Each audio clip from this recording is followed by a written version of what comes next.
Good afternoon. This is Advar Torah on part of the last two portions of Sefer Vayikra, which are Bahar, and the second one is Behar-Bechukosai. These two portions, quite many years, are read together. It's not it's not a leap year in the Jewish sense, where it's 13 months in the calendar. And I would like to briefly summarize these two portions and then show some of the deeper meaning of them. In Parashat Behar, it starts with the halakas, the laws,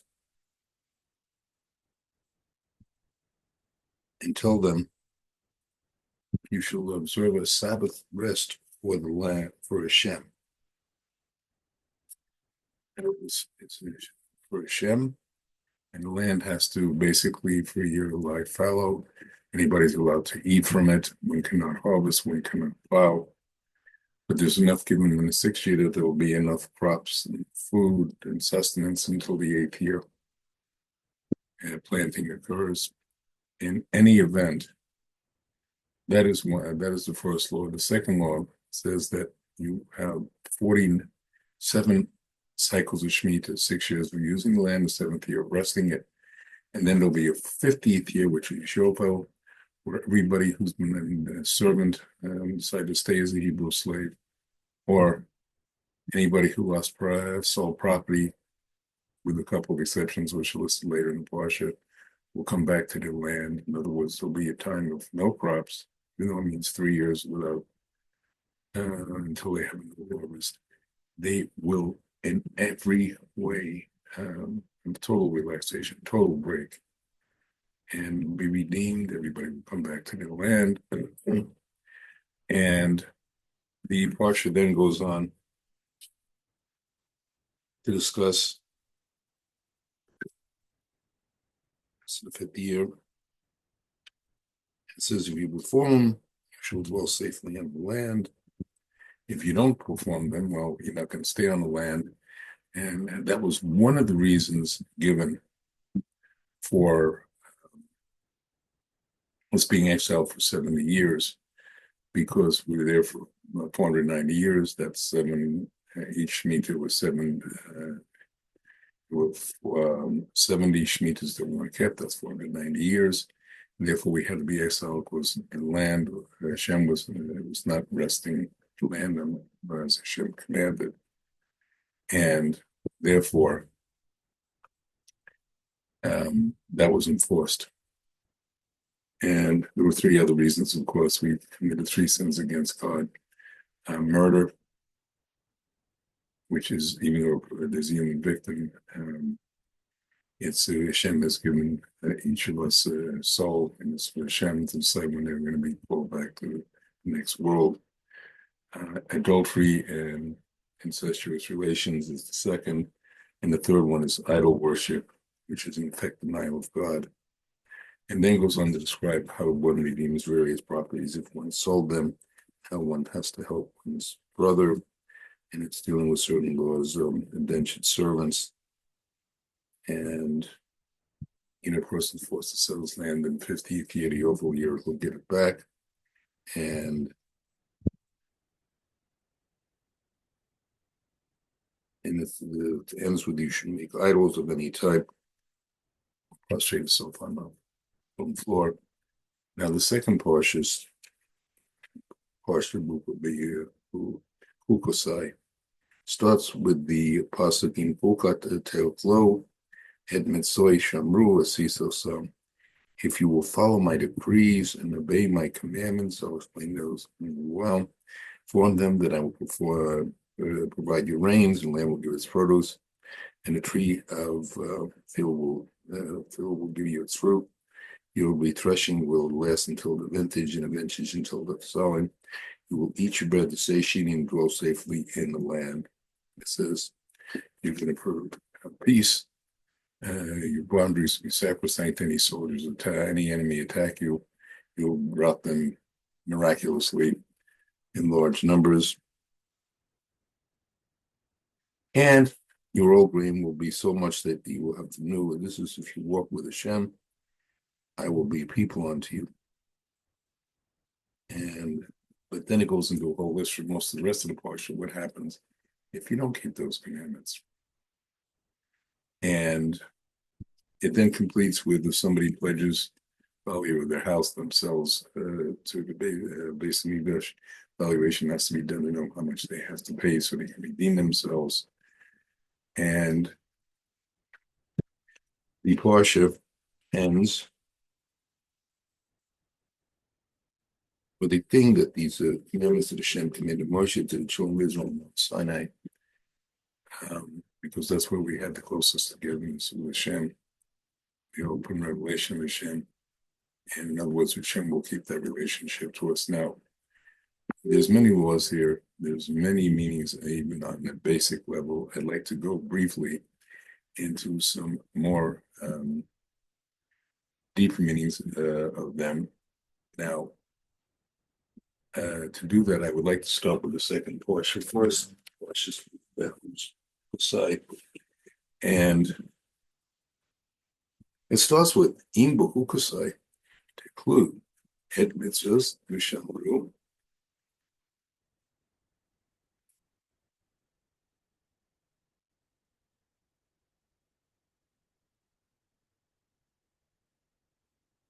About my mitzvahs, commandments, and what's going to happen, and I will be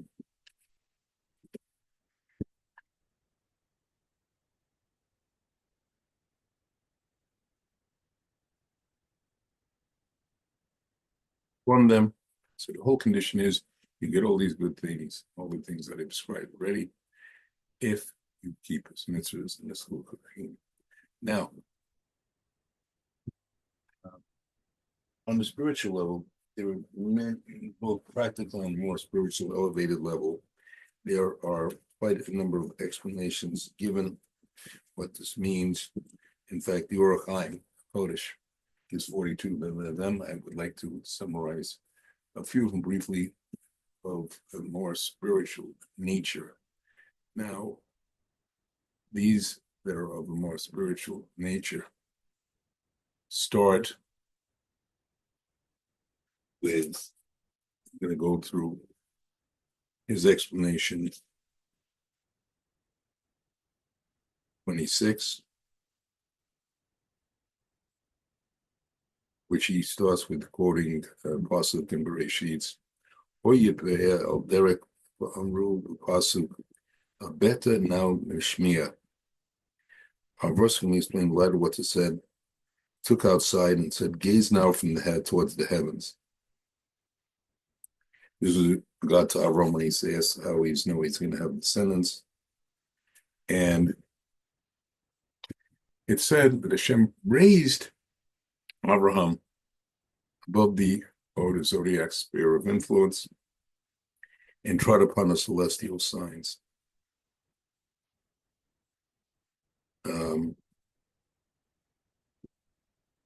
That's what is meant.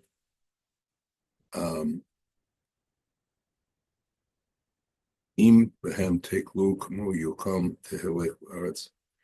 If you will walk, underlined, if you will walk over the heavenly bodies. And then he says, walk and you go over the land. In other words, for mitzvah observance, Torah, you can go against the zodiac signs. Now, what are these zodiac signs? We're not talking about horoscopes in that sense. There is mazalot, natural forces, expressed in some of the expressive zodiac terms, different zodiac signs. However, it's teaching us something important. Derek Ateva, according to these laws, for example, Abraham and Sarai could not have children. But if they raised themselves and they truly believed in Hashem,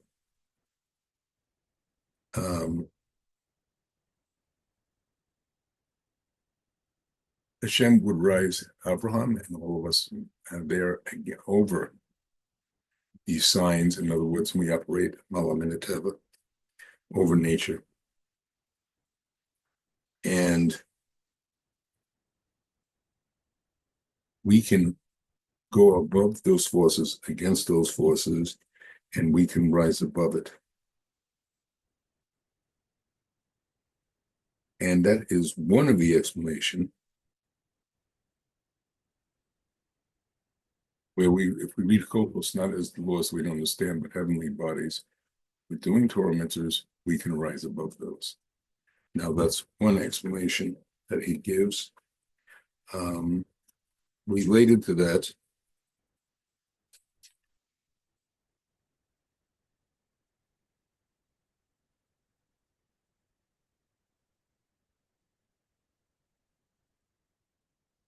is that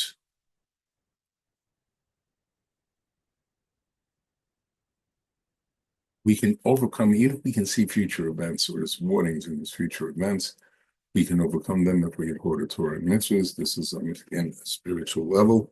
This is explanation 38. And it was a case of Shmuel, Mora, and Avlight, who was a wise man and astrologer. And he told him, one man said, if he goes out there, my knowledge of celestial signs, astrology, he'll come back, the snake will bite him and die. Shmuel said about that man, if he's Jew, he'll go and come back. So they went and saw. What they saw is that the snake, when they looked at the reeds that he had picked out of the swamp, it was a snake cut in half. So in other words, if we walk with Hashem's Chokos, his rules, his laws, we can go above the so-called laws of nature, of Teva, of the Mazalo. So in other words, we can influence that. And that's another explanation. And those two explanations, the third one that he gives, we're saying we are all born with predispositions and behavior patterns. And one Amora, Rob Nachman, was told by his mother was told before he was born that he was going to have an inclination for theft. Now, what did she do? She told him, so he was old enough to understand. She always covered his head, which meant he should not look at the stars, he should not look at the laws of nature. And because he truly believed in Hashem, he was able to rise above that. So there's a whole concept here that we're capable of influencing it, Teva. We're not bound by it. And the closer we get to Hashem, the more that's true. Now, that's on an individual level, to a certain extent, national level. And now I'd like to go back to Parashat Behar. And it talks about Shemitah. The words on Shemitah are very interesting. And I quote,